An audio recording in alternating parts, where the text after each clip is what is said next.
आज का चैप्टर हम लोग पढ़ने जा रहे हैं त्रिकोणमिति। आज हम त्रिकोणमिति के बारे में क्या करेंगे, इसके बारे में हम जानेंगे।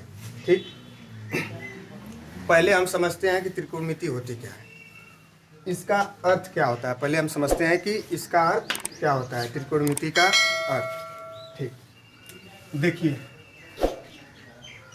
त्रिकोणमिति। ठीक, देखो त्रि का मतलब क्या होता है, तीन। कोण, मिति का मतलब क्या होता है, मेजर, मतलब कि मापना। ठीक, जिसमें तीन कोणों का मापन हो उसे क्या बोलेंगे, त्रिकोणमिति। ठीक, अब देखते हैं इंग्लिश में क्या है, समझते हैं। देखो त्रि का मतलब क्या होता है, तीन, TRI। त्रि का मतलब क्या होता है, तीन। अब गौण, GON, गौण का मतलब क्या होता है, साइड, साइड मतलब भुजा। और मेट्री का मतलब क्या होता है, मेजर करना, मेजरमेंट, मेजरमेंट का मतलब मापना। ठीक, जिसमें तीन भुजाओं का मापन उसे क्या बोलेंगे, त्रिकोणमिति। ठीक, ये देखो टी जो है, ये जो ट्री लिखा है ये कौन सा है, ये कौन सी वर्ड है, मतलब वर्ड, ये कौन सा वर्ड है, इसे ग्रीक वर्ड बोलते हैं। ग्रीक वर्ड में इसे ट्री का मतलब होता है तीन, गॉन का मतलब होता है साइड, मेट्री का मतलब होता है मापना। ठीक, अब समझते हैं कि इसमें तीन कोण होना चाहिए, मतलब तीन भुजा होनी चाहिए। ठीक, तो तीन भुजा में क्या होनी चाहिए कि समकोण त्रिभुज। ठीक, तीन भुजा क्या क्या हो सकती है, त्रिभुज में, त्रिभुज है ना, है त्रिभुज में तीन भुजा होनी चाहिए। तो समझते हैं त्रिभुज भी कई प्रकार का होता है। ठीक, एक तो होता है समकोण, फिर समद्विबाहु त्रिभुज, समद्विबाहु हुआ, समकोण हुआ, अब एक हुआ विषमबाहु। ठीक, विषमबाहु त्रिभुज। ठीक, तो त्रिकोणमिति में क्या करेंगे, किस त्रिभुज का उपयोग होगा, समकोण त्रिभुज का। किसका उपयोग होगा, समकोण त्रिभुज। हम लोग त्रिकोणमिति में समकोण त्रिभुज का ही उपयोग करेंगे। तो हम समझ लेते हैं समकोण त्रिभुज, समकोण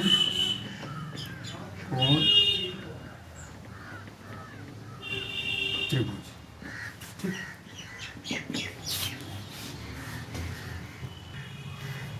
ये क्या है, समकोण त्रिभुज। समकोण, समकोण का मतलब क्या होता है, जिसमें 90 डिग्री बना होगा ना, 90 मतलब 90 अंश पे बना होगा। ठीक, तो ये क्या है, 90 अंश पे बना होना चाहिए। ठीक, देखिए इसमें क्या क्या भुजा है, एक भुजा, दो भुजा, तीन भुजा। ठीक, इसे दर्शा लेते हैं ABC। ठीक, अब ये 90 डिग्री है ना, 90 अंश पे है ना, तो ये 90 डिग्री हमारा हो गया। ठीक, अब समझते हैं ये तीन भुजा। अब देखते हैं ये 90 अंश के, 90 अंश के सामने की भुजा को क्या बोलेंगे, कर्ण बोलेंगे। क्या बोलते हैं, कर्ण बोलते हैं। ठीक, हमेशा क्या होगा, 90 डिग्री के सामने की भुजा हमेशा क्या होगी, कर्ण होगी। ठीक, अब देखो लंब आधार बदल सकते हैं। लंब आधार क्या हो सकते हैं, लंब यहाँ भी हो सकता है, लंब यहाँ भी हो सकता है, आधार यहाँ भी हो सकता है, आधार यहाँ भी हो सकता है। ठीक, ये कैसे हो सकता है, जिस कोण के सापेक्ष बात होगी, मतलब अगर कोण ए के सापेक्ष बात होगी, तो जब कोण ए के सापेक्ष बात होगी तो आधार ए होगा, तो लंब ए हो जाएगा। अगर कोण सी के सापेक्ष बात हो रही है, ठीक, कोण सी के सापेक्ष जब बात हो रही है तो आधार ए हो जाएगा, लंब ए हो जाएगा ना, ए बी तो लंब हो जाएगा और BC क्या हो जाएगा, आधार हो जाएगा। ठीक, अब देखो अभी कर्ण क्या होता है, कर्ण 90 अंश के सामने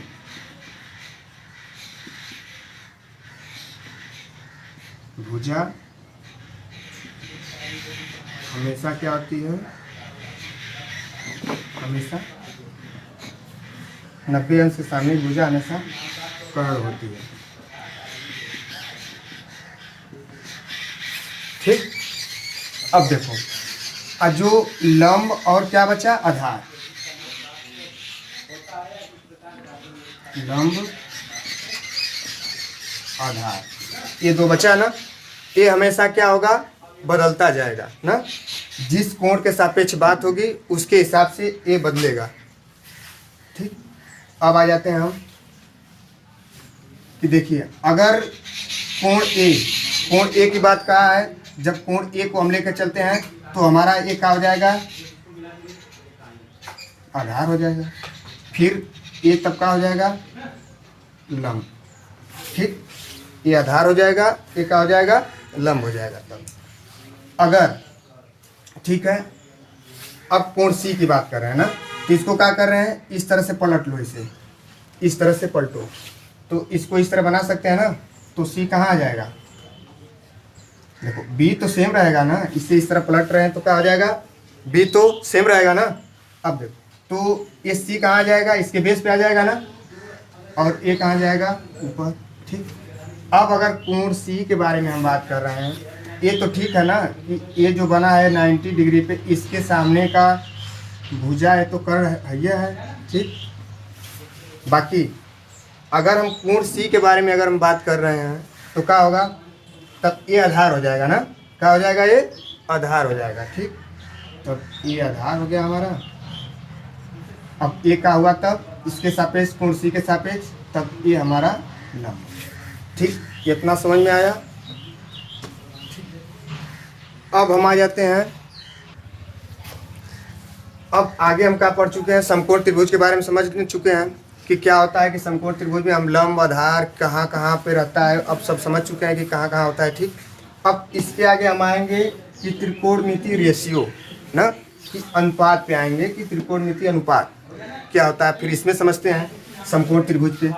देखो हम क्या करेंगे, समकोण त्रिभुज बनाएंगे। ठीक, ये 90 डिग्री। अब हम क्या बात करेंगे, कोण ए के सापेक्ष ही बात करेंगे। ठीक, कोण ए हुआ बी सी। ठीक, ये हमारा सी।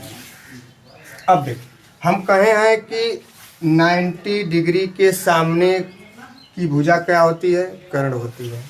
ठीक, तो 90 डिग्री के सामने की भुजा कर्ण होगी। अब क्या होगा कि ए बी, जब कोण ए के सापेक्ष बात कर रहे हैं ना, जब कोण ए के सापेक्ष हम बात करेंगे तो क्या हो जाएगा, लंब हमारा क्या हो जाएगा, लंब बी सी हो जाएगा, आधार क्या हो जाएगा, ए बी हो जाएगा। ठीक, अब देखते हैं, अब आएगी त्रिकोणमिति रेशियो। ठीक, त्रिकोण क्या है, हेडिंग क्या है, त्रिकोणमिति रेशियो। तो अब त्रिकोणमिति रेशियो, अब समझते हैं यहाँ पे कि अब रेशियो का मतलब अनुपातन होता है कि इनका इससे अनुपात, इनका इससे अनुपात, इनका इससे, इनका इससे, इसी तरह होता है ना। त्रिकोणमितीय अनुपात का मतलब क्या होता है, यही ना। तो देखो अगर कर्ण के साथ अगर हम लेते हैं, कर्ण के साथ, ठीक, तो कर्ण के साथ एक बार ये अनुपात में आएगा। ठीक, एक बार ये आ सकता है अनुपात में। ठीक, तो कर्ण के साथ एक बार लंब ले सकते हैं, एक बार क्या ले सकते हैं, आधार भी ले सकते हैं कर्ण के साथ।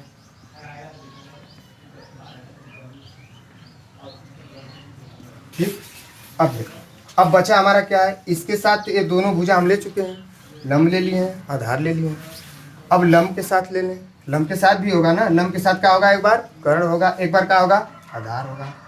तो लंब के साथ ले लेते हैं, लंब के साथ एक बार क्या आएगा, कर्ण आएगा, एक बार लंब के साथ आधार तो भी आएगा ना। तो लंब के साथ एक बार आधार। ठीक, अब देखते हैं, लंब भी हो गया, कर्ण भी हो गया, अब बचा क्या है, आधार है। आधार के साथ एक बार लंब ले लें, एक बार कर्ण ले लें। ठीक, तो आधार के साथ एक बार क्या ले लें, एक बार इसके साथ अनुपात हो जाएगा लंब के साथ, एक बार आधार के साथ, आधार का एक बार किसके साथ हो जाएगा, लंब के साथ हुआ, एक बार कर्ण के साथ। ठीक, अब यही ना अनुपात है। अब इसके अलावा कोई अनुपात बन रहा है इसमें, एक भी अनुपात अब नहीं ना बनेगा, ना इससे कम भी बनेगा, ना इससे ज़्यादा भी बनेगा। ठीक, अब देखते हैं, अब ऐसे बोलेंगे कर्ण कर्ण संबंध है लंब ना, या तो कर्ण रेशियो लंब है ना, कर्ण बटा के लंब। ठीक, अब इसको इतना बड़ा बोलने से क्या होता है, देखो जैसे कर्ण रेशियो लंब है, तो इसको अब बोलने में कितना लंबा लग रहा है ना, इसी को छोटे शब्द में, छोटे में क्या लिखा जाएगा, इसी को कर्ण बटे के लंब, कर्ण बटे के लंब क्या हो जाएगा, कर्ण बटे के लंब कोसेक।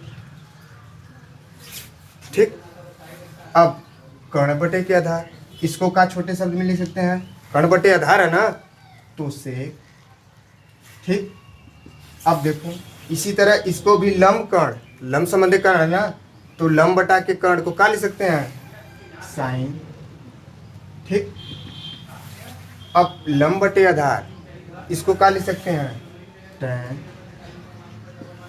अब आधार बटा के लंब, इसी का उल्टा है ना, इसको क्या लिख सकते हैं, cot।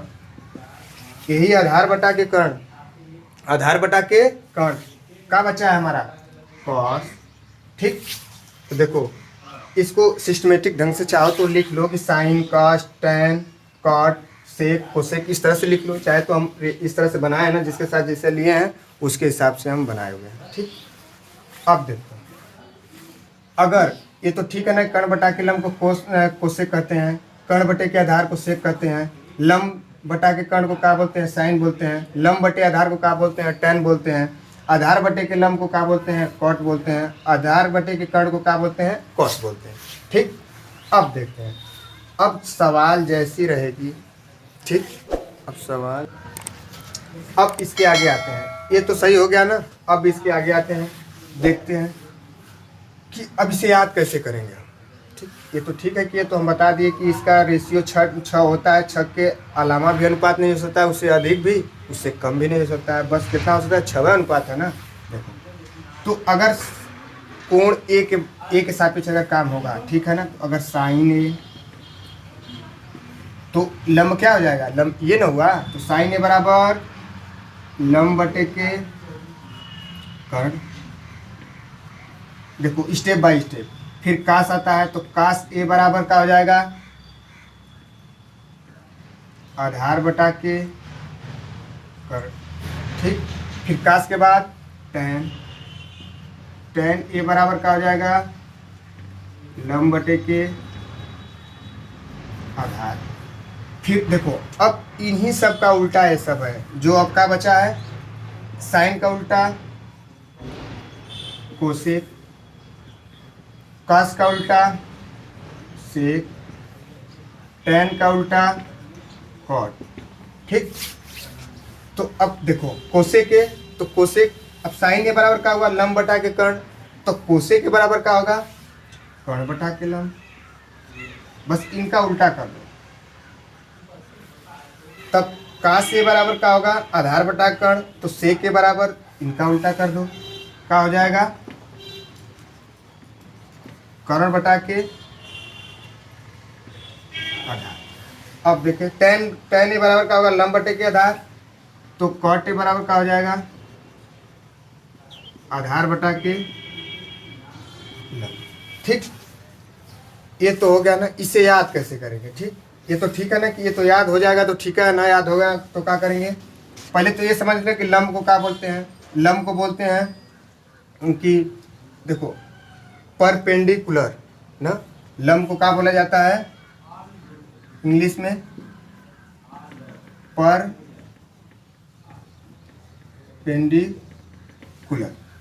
अब कर्ण को क्या बोला जाता है, हाइपोटेनस, और आधार को क्या बोला जाता है, बेस। ठीक, तो देखो इसके आगे का एक अंग ले लो, पी ले लो, एच ले लो, बी ले लो, इसे पी भी कर सकते हैं, परपेंडिकुलर, हाइपोटेनस को एच, आधार को बेस बी। ठीक, अब इसके आगे देखते हैं। देखो या तो देखो हिंदी में जो याद करने वाले हैं तो क्या कर लेंगे कि लाल बटे कक्का। ठीक, लाल बटे कक्का। देखो यहाँ से चालू करो, इधर से ऐसे, तो इधर चालू होगा तो पहले कौन सा आएगा, साइन, फिर कॉस, फिर क्या आएगा, टैन। ठीक, देखो साइन कास टेन, तो sine cos tan sine theta, sine theta या तो थीटा कहो कुछ भी कहो, जिस कोण के सापेक्ष बात होगी, ठीक। तो साइन साइन ए बराबर क्या हो जाएगा लंब, यल का मतलब लंब, के का मतलब कर्ण, तो लंब बटा के कर्ण, साइन साइन साइन ए बराबर क्या हो जाएगा लंब बटे के कर्ण, का से बराबर क्या हो जाएगा आधार बटे के कर्ण, ए का मतलब आधार हुआ, के का मतलब कर्ण हुआ, आधार बटे के कर्ण, टेन ए बराबर क्या हो जाएगा लंब बटे के आधार। अब इंग्लिश वाले क्या समझेंगे, देखो जैसे कि क्या है कि लंब, पहले लंब परपेंडिकुलर, फिर बेस है, फिर क्या है लंब है, फिर ना, तो लंब के लिए क्या लिखेंगे पी परपेंडिकुलर अपान हाइपोटेनस, हाइपोटेनस और आधार के लिए बेस। या तो ऐसे जैसा आप बोल सकते हो, लिख ऐसे भी कर सकते हो, पापा बोले भोले से ना, या तो पापा बोले किससे पप्पू से, कह दो कि पापा बोले पप्पू से हर हर बोल, ये भी कर सकते हैं, ठीक। तो पी का मतलब अगर यहाँ पे साइन हुआ ना, साइन ए का हुआ, कास ए का हुआ, टेन ए, ठीक। तो साइन ए बराबर परपेंडिकुलर अपान हाइपोटेनस, कास ए बराबर क्या हुआ बेस अपान हाइपोटेनस, टेन ए बराबर क्या हुआ परपेंडिकुलर अपान बेस, ठीक। अब इसके आगे आ जाते हैं हम। अब देखो, अब तो आगे समझ चुके हैं कि कैसे कैसे याद करेंगे, वैसे अपने हिसाब से जो भी याद कर लेना, ठीक। अब आ जाते हैं, देखो अभी क्या बोले हैं कि साइन साइन साइन ए का उल्टा क्या होता है, सूत्र है कॉस कोसेक ए, फिर कॉस ए का उल्टा क्या होता है 1/सेक ए, फिर टेन ए का उल्टा क्या होता है 1/कॉट ए, ठीक। इसके हिसाब से ये सूत्र याद कर लीजिए। अब आ जाते हैं, देखो अब तो इसमें अब कुछ है नहीं, अब आगे समझ लेते हैं थोड़ा सा, बस फिर ये मिटा दे रहे हैं, फिर आगे इसे समझ लेते हैं थोड़ा सा। देखो कि समकोण त्रिभुज, अभी क्या बताए थे समकोण त्रिभुज, कि ये हमारा समकोण त्रिभुज हुआ, इसको दर्शा लेते हैं, ठीक। ये बोले थे कि 90 डिग्री के सामने की भुजा क्या होगी, हमेशा हमेशा क्या होगी कर्ण होगी, ठीक। अब अगर हम कोण ए के सापेक्ष जब बात कर रहे हैं तो लंब हमारा क्या हो जाएगा BC, BC लंब हो जाएगा, ठीक, और AC का हो जाएगा आधार हो जाएगा, ठीक। अब समझते हैं, अभी इस पे अब देखो BC और AB दोनों मिलके क्या होता है कर्ण के बराबर होता है, ठीक। कि अब देखते हैं तो क्या हो जाएगा, ये तो हुआ ना कि AB है, BC हुआ लंब होगा, कोण ए के सापेक्ष AB का हो जाएगा आधार हो जाएगा, ठीक।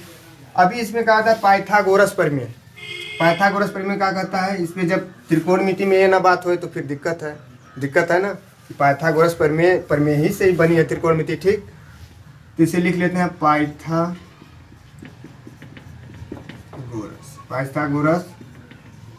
प्रमेय, ठीक। पाइथागोरस प्रमेय देखते हैं तो क्या होता है कि कर्ण का स्क्वायर बराबर लंब का स्क्वायर प्लस आधार का स्क्वायर, मतलब कि कर्ण जो ए भुजा AC है इन दोनों भुजा के बराबर होगी, मतलब कि कर्ण मतलब AC का स्क्वायर बराबर लंब क्या है BC प्लस आधार क्या है AB, ठीक। अब देखिए यही सब बेस है ना। अब इसके बाद हम क्या करेंगे, अब चैप्टर के सवाल लगाएंगे, ठीक।